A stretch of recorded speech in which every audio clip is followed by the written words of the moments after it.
കടയിൽ ചെന്നോ അല്ലെങ്കിൽ ഇപ്പോൾ പുതിയ 86-ലെ നിയമത്തിന് ഭേദഗതി വന്നിട്ടുണ്ട് 2019.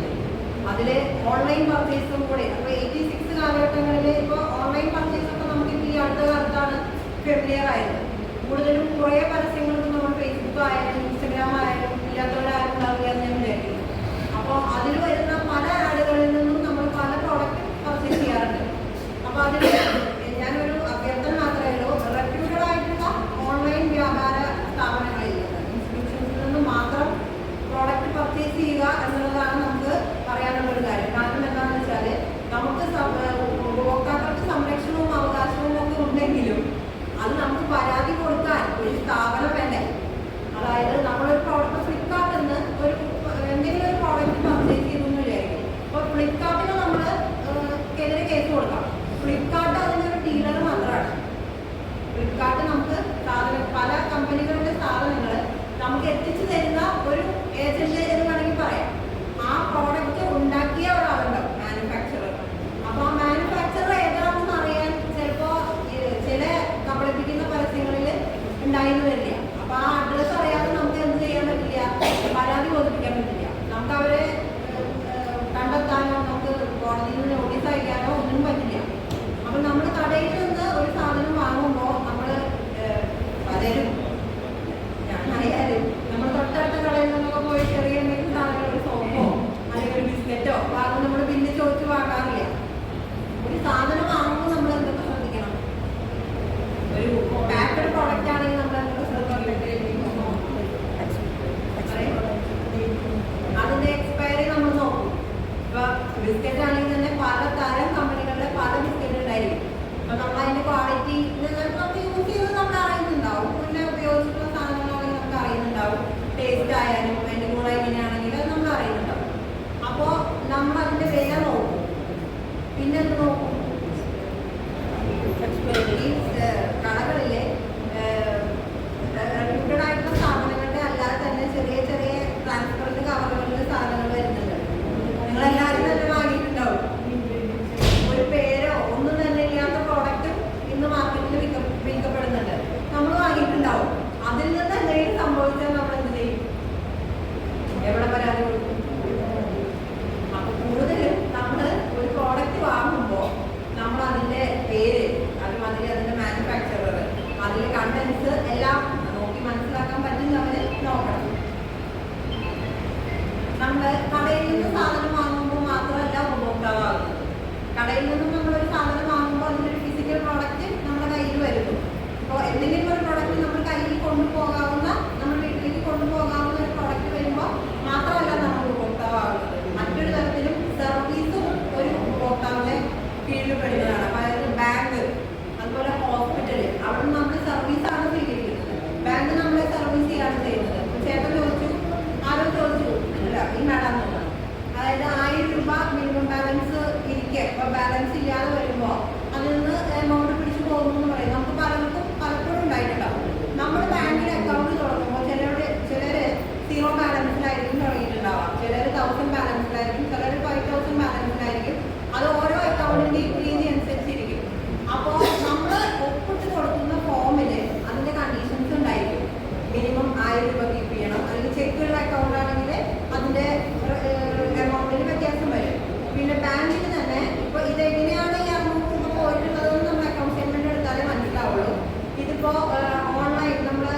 ഓൺലൈൻ ബാങ്കിങ്, നെറ്റ് ബാങ്കിങ് ഉപയോഗിക്കുന്നുണ്ടെങ്കിൽ അതിനൊരു ചാർജ് ഉണ്ട്.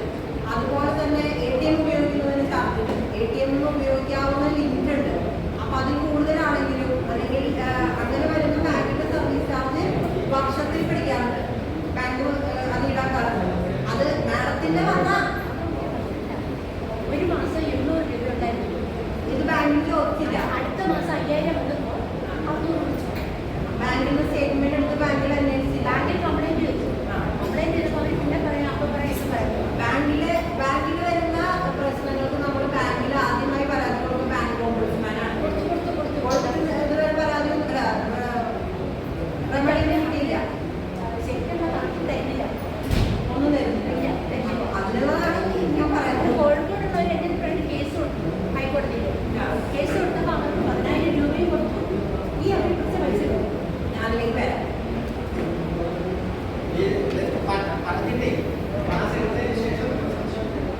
കൺസ്യൂമേഴ്സിന് മെയിനായിട്ട് 6 അവകാശങ്ങളുണ്ട്. നമ്മുടെ അവകാശങ്ങൾ അറിഞ്ഞാലല്ലേ നമുക്ക് അതിന് പരാതി പോകാൻ പറ്റൂ, നമുക്ക് എന്തൊക്കെ പ്രൊട്ടക്ഷൻ ലഭിക്കും എന്നുള്ളത് നമുക്ക് മനസ്സിലാവും. ആദ്യത്തെ അവകാശം എന്ന് പറഞ്ഞാൽ റൈറ്റ് ടു സേഫ്റ്റിയാണ്. കേൾക്കാമോ? റൈറ്റ് ടു സേഫ്റ്റി എന്ന് പറഞ്ഞാൽ എന്താ? നമുക്ക് ഗുണനിലവാരമുള്ള പ്രോഡക്റ്റ് നമുക്ക് മാർക്കറ്റിൽ നിന്ന് ലഭിക്കാനുള്ള അവകാശം നമുക്കുണ്ട്. അതായത് ഒരു പ്രോഡക്റ്റ് നമ്മൾ ഗുണനിലവാരമുള്ളത് ISI മാർക്ക് ഉണ്ടായിരിക്കും. ഫുഡ് സേഫ്റ്റിയുടെ നമ്മളെ കണ്ടില്ലേ FSSD എന്നുള്ളത്, അങ്ങനെ അത് നോക്കി വാങ്ങാനുള്ള അവകാശം നമുക്കുണ്ട്. അതില്ലാത്ത നമുക്ക് വാങ്ങണമെന്നില്ല. പിന്നെ വരുന്നത് റൈറ്റ് ടു ചൂസ് ഉണ്ട്. റൈറ്റ് ടു ചൂസ് എന്ന് പറഞ്ഞാൽ നമുക്ക് തിരഞ്ഞെടുക്കാനുള്ള അവകാശം. നേരത്തെ മാഡം സംസാരിച്ചു. റൈറ്റ് ടു ചൂസ് എന്ന് പറയുമ്പോൾ ഒരു കടയിൽ പല വിലയിൽ ഒരേ ഉൽപ്പന്നങ്ങൾ ഉണ്ടായിരിക്കും. ഇപ്പോൾ ഒരു എന്തെങ്കിലും പാക്ഡ് പ്രോഡക്റ്റ്സ് ആണെങ്കിൽ തന്നെ അതിലെ പല ഇപ്പോൾ ഒരു കറി മസാല എടുത്തോളൂ. ഇപ്പോൾ നമ്മുടെ മാർക്കറ്റിൽ അവൈലബിൾ ആയിട്ട് കിച്ചൺ ബ്രഷസ് ഉണ്ട്, പേരെടുത്ത് പറയുന്നതൊന്നും തോന്നരുത്, ഈസ്റ്റേൺ ഉണ്ട്, വിറവറ ഉണ്ട്. ഇതിന് ചിലപ്പോൾ പലതിനും പല വിലയായിരിക്കും. അപ്പം നമുക്ക് ഇഷ്ടമുള്ളത് നമുക്ക് വേണം. ഇപ്പോൾ കടയിൽ സൂപ്പർ മാർക്കറ്റിലാണെങ്കിലും ഏത് കടയിലാണെങ്കിലും ഇപ്പോൾ കടയിലാണ് പറയുന്നത് സെയിൽസ്മാൻ പറയുന്നത് ഇത് കൊണ്ടുപോകും എന്ന് പറയുമ്പോൾ അത് വാങ്ങി പോകേണ്ട കാര്യം നമുക്കില്ല. അത് അവർ കൊണ്ടുപോകുമെന്ന് പറയുന്നത് അവരുടെ ആ പ്രോഡക്റ്റ് ചിലവാകാൻ വേണ്ടിയില്ല. നമുക്കത് ചെയ്യേണ്ട ആവശ്യമില്ല. നമുക്ക് അവകാശമുണ്ട്. എന്ത് പ്രോഡക്റ്റ് നമ്മൾ കയ്യിലിരിക്കുന്ന പൈസ കൊടുത്ത് വാങ്ങുമ്പോൾ നമുക്ക് ഇഷ്ടമുള്ള പ്രോഡക്റ്റ് ചൂസ് ചെയ്ത് വാങ്ങാനുള്ള അവകാശം ആർക്കുണ്ട്? ഒരു ഉപഭോക്താവിനുണ്ട്. അതുപോലെ റൈറ്റ് ടു ബി ഇൻഫോംഡ്, അതായത് നമ്മൾ വാങ്ങാൻ പോകുന്ന ഒരു പ്രോഡക്റ്റിനെ കുറിച്ച് അറിയാനുള്ള ഒരു അവകാശമുണ്ട്. അതെന്ന് പറഞ്ഞു കഴിഞ്ഞാൽ ഇപ്പോൾ നമ്മളൊരു ഫ്രിഡ്ജ് വാങ്ങാൻ പോയി, അല്ലെങ്കിൽ ഒരു വാഷിംഗ് മെഷീൻ വാങ്ങാൻ പോയി. അപ്പോൾ അതിൻ്റെ ഇലക്ട്രോണിക് ഉപകരണങ്ങളുള്ള ഒരു കടയിലാണ് പോയത്. പലപ്പോഴും ശ്രദ്ധിച്ചിട്ടുണ്ടാവും പല കമ്പനികളുടെ മെഷീൻ ഇരിക്കുന്നുണ്ടാവും. അവിടെയുള്ള സെയിൽസ്മാൻ എന്ത് ചെയ്യും? ആദ്യം അവർ നമ്മൾ ചെല്ലുമ്പോൾ ചോദിക്കും, നമ്മുടെ ബഡ്ജറ്റ് ചോദിക്കും. പല വിലയുള്ള സാധനങ്ങളുണ്ടാവും. അപ്പോൾ 20,000 രൂപയാണെങ്കിൽ 20,000 രൂപ വരുന്ന പല കമ്പനികളുടെ മെഷീനുകൾ ഉണ്ടാവും. അപ്പോൾ ആ മെഷീനുകളുടെയൊക്കെ പ്രത്യേകതകൾ എന്താണെന്ന് അവർ നമുക്ക് പറഞ്ഞു തരണം. നമുക്കറിയില്ലല്ലോ. ഇപ്പോൾ വാഷിംഗ് മെഷീനിൽ എന്തൊക്കെ ഫീച്ചേഴ്സ് ഉണ്ട്, അല്ലെങ്കിൽ അത് എന്താണ് അതിൻ്റെ ഇപ്പോൾ മറ്റ് മെഷീനേക്കാളും ഇതിനെന്താണ് പ്രത്യേകത, അതറിയാനുള്ള അവകാശം ആർക്കുണ്ട്? നമ്മൾ കൺസ്യൂമേഴ്സിനുണ്ട്. നമ്മളത് അറിഞ്ഞ് നമുക്ക് ഇഷ്ടപ്പെട്ട് എങ്കിൽ മാത്രമേ നമ്മൾ പണം കൊടുത്ത് അത് വാങ്ങേണ്ടതുള്ളൂ. അടുത്ത് വരുന്നത് റൈറ്റ് ടു കൺസ്യൂമർ എഡ്യൂക്കേഷൻ, അതായത് നമ്മുടെ അവകാശത്തെ കുറിച്ച് അറിയാനുള്ള അവകാശമുണ്ട്. അറിവില്ലായ്മല്ല, നമ്മൾ അറിഞ്ഞിരിക്കണം. നമ്മളുടെ അവകാശങ്ങൾ എന്താണെന്ന് നമ്മൾ അറിഞ്ഞിരിക്കണം. ഇന്ത്യ മഹാരാജ്യത്ത് പല തരത്തിലുള്ള നിയമങ്ങളുണ്ട്. പല അവകാശങ്ങൾ പ്രൊട്ടക്ട് ചെയ്യാനുള്ള നിയമങ്ങളുണ്ട്. ഇപ്പൊ എല്ലാവരും കേട്ടിട്ടുണ്ടാവും ഗാർഹിക പീഡന നിരോധന നിയമം. അതെല്ലാവർക്കും നന്നായിട്ട് അറിയിണ്ടാവും. ഇപ്പൊ ഈ കൺസ്യൂമർ പ്രൊട്ടക്ഷൻ ആക്ടിനെ കുറിച്ച് പലർക്കും ചിലപ്പോൾ അറിവുണ്ടാവില്ല.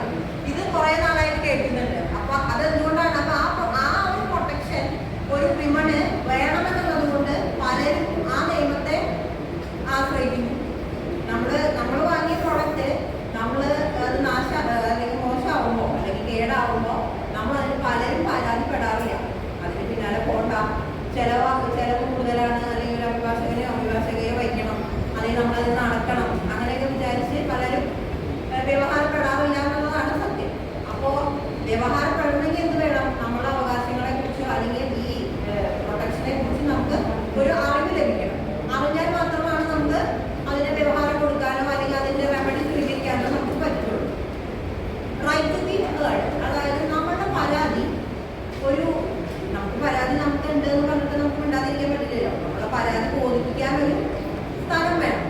അപ്പം നമുക്ക് വരുന്ന ഇപ്പോൾ കൺസ്യൂമർ കംപ്ലൈൻറ്റുകൾ വരുമ്പോൾ അല്ലെങ്കിൽ ഏതെങ്കിലും സേവനങ്ങളുടെയോ അതായത് unfair trade practice deficiency survey അത് വരുമ്പോൾ നമുക്ക് പരാതിപ്പെടാൻ ഒരു സ്ഥലം വേണം.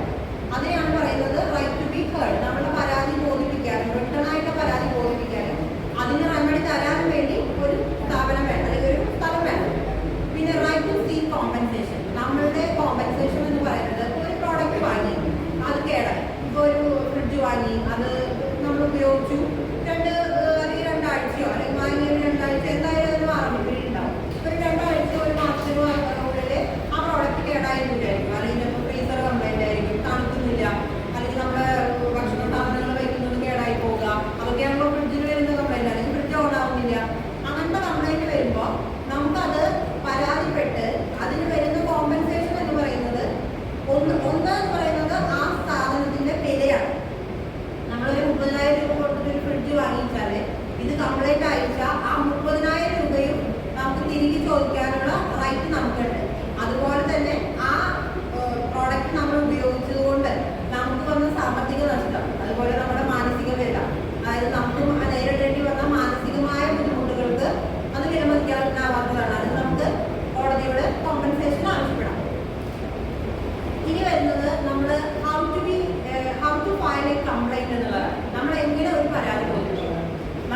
പലർക്കും നമ്മുടെ താമസിക്കുന്ന സ്ഥലത്തിൽ നിന്ന് ഒരുപാട് അകലെയായിരിക്കാം നമ്മളെ ഫോറം അല്ലെങ്കിൽ കമ്മീഷൻ എന്ന് പറയുന്നത്. നമ്മുടെ ഈ പ്രോഡക്റ്റ് ഓർ സർവീസ് നമ്മൾ ഉപയോഗിച്ചതിന് ശേഷം, അതായത് നമ്മളൊരു പ്രോഡക്റ്റ് വാങ്ങി അല്ലെങ്കിൽ നമ്മളൊരു ഇൻഷുറൻസോ അല്ലെങ്കിൽ എന്തെങ്കിലും ഹോസ്പിറ്റൽ സർവീസോ എന്തെങ്കിലും നമുക്ക് എന്തെങ്കിലും ഒരു പരാതി ഉണ്ടെങ്കിൽ നമ്മളത് സ്വീകരിച്ചതിന് ശേഷം വിത്തിൻ 2 ഇയേഴ്സിനുള്ളിൽ തന്നെ നമ്മൾ പരാതി കൊടുപ്പിക്കണം. 2 വർഷമാണ് അതിന്റെ ലിമിറ്റേഷൻ വരുന്നത്. 2 വർഷം കഴിഞ്ഞാൽ 2 വർഷം ചിലപ്പോൾ ഇന്നേക്ക് 2 വർഷം കഴിഞ്ഞു നാളെ മുഴുവൻ പരാതി കൊടുത്ത് നമുക്ക് പരാതി കൊടുക്കാം. പക്ഷെ ആ വൈകിയതിനുള്ള വ്യക്തമായ കാരണം നമ്മൾ കോടതിയിൽ കൊടുത്തിട്ടുണ്ട്. അപ്പോൾ 2 വർഷത്തിൽ കൂടിയാൽ നമുക്ക് പരാതി കൊടുക്കാനുള്ള സാധ്യത കുറയുമെന്നാണ് പറയുന്നത്. നമ്മൾ വാങ്ങിയ പ്രോഡക്റ്റ് നമുക്ക് ഡിഫക്റ്റായി കണ്ടാൽ നമ്മൾ പരാതി കൊടുക്കാൻ ഉദ്ദേശിക്കുന്നുണ്ടെങ്കിൽ 2 വർഷത്തിനുള്ളിൽ തന്നെ പരാതി കൊടുക്കണം. അതിനെന്ത് വേണം? നമ്മളൊരു പ്രോഡക്റ്റ് വാങ്ങിയാൽ നമ്മൾ എന്ത് ചെയ്യണം? അതിൻ്റെ ബില്ല് സൂക്ഷിക്കണം. ഇപ്പോൾ എന്ന് പറയുന്ന ബില്ലുകൾക്ക് മാഡം പറഞ്ഞപ്പോൾ എല്ലാ ബില്ലും നല്ല ക്ലിയർ ബില്ലായിരിക്കണമെന്നില്ല. നമ്മളൊരു ATM പോയി പൈസ എടുത്താൽ ആ ബില്ല് നമ്മൾ പേഴ്സിൽ വയ്ക്കും. ഒരാഴ്ചയോ ഒക്കെ കഴിഞ്ഞ് കഴിഞ്ഞാൽ ആ ബില്ലിൻ്റെ അവസ്ഥ ഉണ്ടാവും. അപ്പോൾ അതേമാതിരി ആ ടൈപ്പ് ബില്ലാണ് നമുക്ക് തരുന്ന ബില്ലുകൾ. സൂപ്പർ മാർക്കറ്റിൽ കിട്ടുന്ന ബില്ലുകളെല്ലാം അങ്ങനെ തന്നെയാണ്. കുറച്ച് കഴിഞ്ഞാൽ അത് മാറിപ്പോകും. അതുകൊണ്ടാണ് പറയുന്നത് നമ്മൾ പ്രോഡക്റ്റ് ഉപയോഗിച്ച് അതിനെന്തെങ്കിലും ഡിഫക്റ്റ് ഉണ്ടെന്ന് നമുക്ക് ബോധ്യപ്പെട്ടാലേ നമ്മൾ 2 വർഷത്തിനുള്ളിലാണ് നമ്മൾ പരാതി കൊടുക്കേണ്ടത്. പരാതി കൊടുക്കുന്നതിനായിട്ട് നമ്മൾ ബില്ല്, അതുപോലെ അതിന് വരുന്ന സപ്പോർട്ടിംഗ് ഡോക്യുമെന്റ്സ് എല്ലാം തന്നെ സൂക്ഷിക്കേണ്ടതുണ്ട്. അതുപോലെ തന്നെ ഒരു പരാതി നമ്മൾ റിട്ടേൺ ആയി തന്നെ കൊടുക്കണം. നമുക്ക് ഒരു 3 ടയർ സിസ്റ്റമാണുള്ളത്. അതായത് 3 കമ്മീഷനാണ് നമുക്കുള്ളത്. അതായത് district commission, state commission and national commission. നമ്മൾ ഇവിടെ വരുന്ന പരാതികൾ 1986 കൺസ്യൂമർ പ്രൊട്ടക്ഷൻ ആക്ട് പ്രകാരം 20 ലക്ഷം വരെ ജില്ലാ കമ്മീഷനിലും 1 കോടി വരെ സ്റ്റേറ്റ് കമ്മീഷനിലും 1 കോടിക്ക് മുകളിൽ നാഷണൽ കമ്മീഷനുമാണ് കൊടുത്തിരുന്നത്. അത് പഴയ സിസ്റ്റം ആയതുകൊണ്ട് ഇപ്പോൾ വരുന്ന പ്രോഡക്റ്റുകൾക്കൊക്കെ വില കൂടിയതുകൊണ്ടും നമ്മളുടെ കോമ്പൻസേഷൻ എമൗണ്ട് കൂടുതലായതുകൊണ്ടും അത് അമെൻഡ് ചെയ്തു 2019. കൺസ്യൂമർ പ്രൊട്ടക്ഷൻ ആക്ട് 2019 അത് 2020 ജൂലൈ 20-ാം തീയതിയാണ് അത് പ്രാബല്യത്തിൽ വരുന്നത്. അത് പ്രകാരം 50 ലക്ഷം വരെയുള്ള കോമ്പൻസേഷൻ എമൗണ്ടുകൾക്ക് നമുക്ക് ജില്ലാ കമ്മീഷനിൽ പരാതി കൊടുക്കുക. 50 ലക്ഷത്തിന് മുകളിൽ സ്റ്റേറ്റ് കമ്മീഷനിലും 2 കോടിയിൽ മുകളിൽ വരുന്നത് നാഷണൽ കമ്മീഷനിലുമാണ് നമ്മൾ പരാതി കൊടുക്കേണ്ടത്. ഇനി കൺസ്യൂമർ ഇപ്പോൾ നമ്മൾ പ്രോഡക്റ്റ് വാങ്ങിയത് എവിടെ നിന്നായിക്കോട്ടെ, കേരളത്തിൽ എവിടെ നിന്നായിക്കോട്ടെ, കൺസ്യൂമർ താമസിക്കുന്ന സ്ഥലത്ത് നമുക്ക് പരാതി കൊടുക്കാവുന്നതാണ്. പരാതി കൊടുക്കണമെങ്കിൽ നമ്മളിൽ അതിന് വേണ്ട സപ്പോർട്ടിംഗ് ഡോക്യുമെന്റ്സ് എല്ലാം തന്നെ വേണം. അല്ലാതെ കോടതിയിലൊരു കേസ് തീർപ്പാണെങ്കിൽ എന്ത് വേണം? സിനിമയിൽ വരുന്നുണ്ടാവുമല്ലോ, കോടതി എന്തിന്റെ അടിസ്ഥാനത്തിലാണ് തെളിവ് വേണം. തെളിവ് കൺസ്യൂമർ കോടതിയിലെ ഈ പ്രോഡക്റ്റ് നമ്മൾ കൊണ്ടുപോകും. പ്രോഡക്റ്റ് വെരിഫൈ ചെയ്യും. ഒരു എക്സ്പേർട്ട് കമ്മീഷണറൊക്കെ വെച്ച് പ്രോഡക്റ്റ് പരിശോധിക്കുന്നതാണ്. ഒരു വണ്ടിയാണെന്ന് വിചാരിച്ചോ, നമ്മൾ ഒരു വണ്ടി വാങ്ങി അല്ലെങ്കിൽ ഒരു സ്കൂട്ടർ വാങ്ങി. അപ്പം എനിക്ക് വന്നൊരു കംപ്ലൈൻ്റ് ആണ്, ഒരു ക്ലൈൻറ്റ് വന്നിട്ടുള്ളതാണ്. ഒരു ഇലക്ട്രിക് സ്കൂട്ടർ വാങ്ങി. ഇലക്ട്രിക് സ്കൂട്ടർ വാങ്ങി നമ്മൾ വണ്ടി ഉപയോഗിക്കുന്നത് ജോലി സംബന്ധമായ ആവശ്യങ്ങൾക്കായിരിക്കും.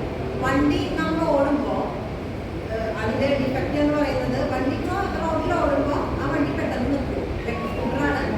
അതായത് പെട്ടെന്ന് നമ്മളൊന്നും ചെയ്യാതെ തന്നെ വണ്ടി നിന്ന് പോകും.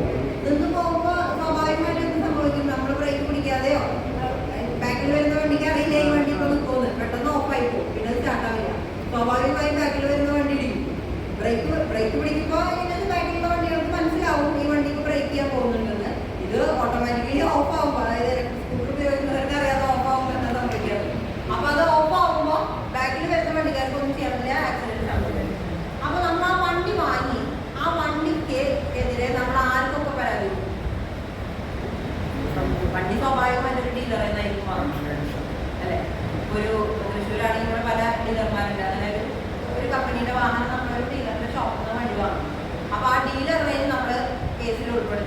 അതുപോലെ പിന്നെ ആരെങ്കിലും കൊടുക്കും ആ വണ്ടിയുടെ നിർമ്മാതാവിനെ നമ്മൾ കേസിൽ ഉൾപ്പെടുത്തും. അല്ലാണ്ട് ആ കേസ് മുഴുവനായി നിന്ന് പോകില്ല. അതായത് നമ്മൾ പണം കൊടുക്കുന്നത് ഈ സ്ഥാപനത്തിലാണ് കൊടുക്കുന്നത്, ബില്ല് തരുന്നത് ആരാണ്? ഇപ്പൊ വാറണ്ടി എന്ന് പറയുന്നത് ഇപ്പൊ വണ്ടി വാങ്ങി അല്ലെങ്കിൽ എന്തെങ്കിലും ഒരു പ്രോഡക്റ്റ് വാങ്ങി ഒരു 2 മാസം കൊണ്ട് ചിലപ്പോൾ കേടായിക്കൊള്ളണമെന്നില്ല. വാറണ്ടി പീരീഡ് ചിലപ്പോൾ 3 വർഷം ഉണ്ടാവും, ചിലപ്പോൾ 5 വർഷം ഉണ്ടാവും. ചിലത് എക്സ്റ്റൻഡഡ് വാറണ്ടി നമ്മൾ പൈസ കൊടുത്ത് വാങ്ങുന്നുണ്ട്. അപ്പൊ അതും ഈ വാറണ്ടി പീരീഡിൽ ഉൾപ്പെടുന്നതാണ്. ഈ വാറണ്ടി പീരീഡില് എന്ത് തന്നെ സംഭവിച്ചാലും നമുക്ക് പരാതിപ്പെടാവുന്നതാണ്. പരാതിപ്പെടണമെങ്കിൽ നമ്മൾ ഇതിന്റെ ഡോക്യുമെന്റ്സ് സൂക്ഷിച്ചു വെക്കണം. അതുപോലെ റിട്ടേൺ ആയിട്ടൊരു കംപ്ലൈന്റ് നമ്മൾ ഫയൽ ചെയ്യണം. ഇപ്പോൾ ഈ ജാഗ്രതി എന്ന് പറഞ്ഞൊരു പോർട്ടൽ വഴിയാണ് നമ്മൾ കൺസ്യൂമർ കംപ്ലൈന്റ് എല്ലാം കമ്മീഷനിൽ ഫയൽ ചെയ്യുന്നത്. അത് സാധാരണക്കാരനും അഭിഭാഷകരും എല്ലാവർക്കും ഓൺലൈൻ ത്രൂ നമുക്കത് ഫയൽ ചെയ്യാവുന്നതാണ്. കൺസ്യൂമർ കംപ്ലൈന്റ് ഫയൽ ചെയ്യുന്നതിനായിട്ട് മറ്റ് കോടതികളിലെ പോലെ വലിയ ചിലവേറിയ ഒരു സംഭവമല്ല. അപ്പൊ നമ്മളത് സ്റ്റാമ്പ് എന്ന് പറയുന്നത് ഇതിനില്ല. അഡ്വക്കേറ്റിനെ വയ്ക്കുന്നെങ്കിൽ മാത്രമേ അഡ്വക്കേറ്റിന് സ്റ്റാമ്പ് വേണമെന്നേ ഉള്ളൂ. പരാതിക്കായിട്ട് നമുക്ക് സ്റ്റാമ്പ് ചെലവുന്നില്ല. പിന്നെ ഒരു കാര്യം, കൺസ്യൂമറില് കോടതിയിലും ആവാം, കൺസ്യൂമറില് നമുക്ക് അഭിഭാഷകൻ തന്നെ വേണമെന്നില്ല. ഇൻപേഴ്സൺ ആയാലും നമുക്ക് കോടതിയിൽ അപ്പയർ ചെയ്ത് നമുക്ക് നമ്മുടെ പരാതി ബോധിപ്പിച്ച് നമുക്ക് റെമഡി നേടാവുന്നതാണ്. കൺസ്യൂമറിനെ ഒരു രാജാവിനെ പോലെ കണക്കാക്കണമെന്നാണ് 2019 അമെൻഡ്മെന്റ് ആക്ടിൽ പറയുന്നത്. കൺസ്യൂമറാണ് രാജാവ്, കടക്കാരനല്ല. നമ്മൾ ചെല്ലുമ്പോൾ കടക്കാരൻ ചിലപ്പോൾ നമ്മളൊരു സാധനം നാശമായി പറയുമ്പോൾ ചിലപ്പോൾ നമ്മൾ ചീത്ത പറയാം, അത് പറ്റില്ല, ഉപയോഗിക്കാൻ പറ്റില്ല, അല്ലെങ്കിൽ മാറ്റി തരാൻ പറ്റില്ല എന്നൊക്കെ പറയും. സ്വാഭാവികമായിട്ട് നമ്മൾ ദേഷ്യം വരും. അപ്പോൾ നമ്മൾ സൂക്ഷിക്കേണ്ട ഒരു കാര്യം, ബില്ല് സൂക്ഷിക്കുന്ന പോലെ തന്നെ നമ്മൾ ഈ അതായത് നമ്മൾ ഷോപ്പ് ഓണറുമായിട്ടുള്ള ആശയവിനിമയം കൂടി നമ്മൾ സേവ് ചെയ്ത് വെക്കേണ്ടതുണ്ട്. ചിലപ്പോൾ ഫോൺ രൂപമായിരിക്കും, ചിലപ്പോൾ എന്തെങ്കിലും സംഭാഷണങ്ങളായിരിക്കാം, അല്ലെങ്കിൽ ഒരു ഫോൺ കേടായി നമ്മൾ ഫോൺ ഒരു സർവീസ് സെന്ററിൽ കൊടുക്കുകയായിരിക്കും. അപ്പോൾ അവർ ഫോൺ വാങ്ങി ഒരു വിറ്റിന് വന്ന് എന്തെങ്കിലും കംപ്ലൈൻറ്റ് വന്നു, നമ്മളത് വാറണ്ടി പീരീഡ് ആയതുകൊണ്ട് നേരെയാക്കാൻ കൊടുക്കും. അപ്പോൾ നേരെയാക്കാൻ കൊടുത്ത് ഒരു സർവീസിന് പോകുമ്പോൾ എന്തായാലും അവരവിടെ സർവീസ് റെക്കോർഡ് ചെയ്യും. നമുക്കൊരു റെസിപ്റ്റ് തരും. അത് ചിലപ്പോൾ ഫോണിലേക്ക് തന്നെ മെസ്സേജ് ആയിട്ട് വരാം, അല്ലെങ്കിൽ റെസിപ്റ്റ് നമുക്ക് മാനുവലായിട്ട് തരാം. അപ്പോൾ ആ റെസിപ്റ്റ് കൂടെ നമ്മൾ സൂക്ഷിക്കണം. എന്തിനാണെന്ന് വെച്ചാൽ നമ്മൾ ഈ പരാതി നമ്മളിവിടെ ബോധിപ്പിച്ചിരുന്നു. അതായത് നമ്മുടെ ഷോപ്പിൽ ചെന്ന് പറഞ്ഞിരുന്നു, അയാൾ നമുക്കൊരു റെമഡി തന്നില്ല. അതുകൊണ്ടാണ് എന്ത് ചെയ്യുന്നത്, നമ്മൾ ലോക്കൽ കോടതിയിൽ പരാതി കൊടുക്കുന്നത്. അതുപോലെ നമുക്ക് പരാതി കൊടുക്കാൻ പറ്റുന്ന മറ്റൊരു സംഭവമാണ് മിസ്ലീഡിംഗ് അഡ്വർടൈസ്മെന്റ് എന്ന് പറയുന്നത്. മിസ്ലീഡിംഗ് അഡ്വർടൈസ്മെന്റ് എന്ന് പറഞ്ഞാൽ പല തരത്തിലുള്ള പരസ്യങ്ങൾ നമ്മൾ കാണുന്നുണ്ട്. തൃശ്ശൂർ ഉപഭോക്തൃ കോടതിയിലെ ഒരു കൺസ്യൂമർ, അതായത് പരാതിക്കാരന് ഫേവർ ആയിട്ടുള്ള ഒരു ഓർഡർ വന്നിട്ടുള്ളതാണ്. ഒരു ഹെയർ ക്രീം, നമ്മുടെ പ്രശസ്ത സിനിമ നടനാണ് അതിൽ കക്ഷിയാകുന്നത്, ആരാണെന്ന് ഞാൻ പറയുന്നില്ല. ഒരു ഹെയർ ക്രീം ഉപയോഗിക്കുന്ന ഒരു പരസ്യം വന്നിരുന്നു. ആ ഹെയർ ക്രീമിന്റെ ഉപയോഗം എന്ന് പറയുന്നത്, ആ ഹെയർ ക്രീം ഉപയോഗിച്ചാൽ മുടി കൊഴിച്ചിൽ തടയും, മുടി വളരെ വലുതാവും എന്നൊക്കെയാണ് പരസ്യത്തിൽ പറഞ്ഞിരുന്നത്. ഇത് വാങ്ങി ഉപയോഗിച്ച ഉപഭോക്താവിന് ഇത് വളരെ ഒന്നും തന്നെ സംഭവിച്ചില്ല. അപ്പോൾ അതൊരു തെറ്റായ അഡ്വർടൈസ്മെന്റ് അല്ലേ? അപ്പൊ അതിനെതിരെ ഉപഭോക്താവ് പരാതി കൊടുത്തു. ഉപഭോക്താവിന് അനുകൂലമായ ഒരു വിധി വന്ന് കോമ്പൻസേഷൻ കോടതി അനുവദിച്ചു. അപ്പോൾ തെറ്റായ പരസ്യ പ്രചരണങ്ങൾക്കെതിരെയും നമുക്ക് എന്ത് ചെയ്യാം, പരാതി കൊടുക്കാം. നമുക്കിപ്പോൾ ടി വിയിൽ കാണുന്ന എല്ലാ പരസ്യങ്ങളും നമുക്ക് വിശ്വസിക്കാൻ പറ്റാത്ത പരസ്യമായിരിക്കും. പല പരസ്യങ്ങളും കൊണ്ട് കഴിഞ്ഞപ്പോൾ ഇതുപോലെയൊക്കെ നടക്കുമോ എന്ന് നമുക്ക് ചിലപ്പോൾ തോന്നാം. നമ്മൾ ഡെയിലി ഉപയോഗിക്കുന്ന ഉൽപ്പന്നങ്ങളായാലും കൂടുതലും നമുക്ക് അങ്ങനെയാണല്ലോ ഉപയോഗിച്ച് നമുക്ക് നമ്മൾ ഒരു ക്രീം ആയാലും അല്ലെങ്കിൽ വേണ്ട ഒരു പേസ്റ്റിന്റെ പരസ്യമൊക്കെ നമ്മൾ കാണുമ്പോൾ വിചാരിക്കില്ല, ആ പേസ്റ്റിന്റെ പരസ്യത്തിൽ കാണുന്ന പോലെ നമ്മുടെ പല്ല് കൊടുക്കാറില്ല. മിക്കവാറും ആദ്യം എടുക്കുന്നുണ്ടാവില്ല. നമുക്ക് പരാതി കൊടുക്കാവുന്നത് ഡിഫക്റ്റീവ് പ്രോഡക്ട്സ്, അതുപോലെ തന്നെ ഡെഫിഷ്യൻസി ഇൻ സർവീസ്, അത് ഇൻഷുറൻസോ ബാങ്കോ അങ്ങനെ വരുന്ന സർവീസുകളുടെ ഡെഫിഷ്യൻസിക്ക് നമുക്ക് പരാതി കൊടുക്കാം. അതുപോലെ തെറ്റായ വില ഈടാക്കിയാണ്, അതായത് ഓരോ പ്രോഡക്റ്റിനും അത് വിൽക്കപ്പെടേണ്ട വില നിശ്ചയിച്ചിട്ടുള്ളതാണ്. അപ്പം അതിൽ കൂടുതൽ വില ഒരു കട ഉടമ ഈടാക്കുകയാണെങ്കിൽ അയാൾക്കെതിരെ നമുക്ക് പരാതി കൊടുപ്പിക്കാവുന്നതാണ്.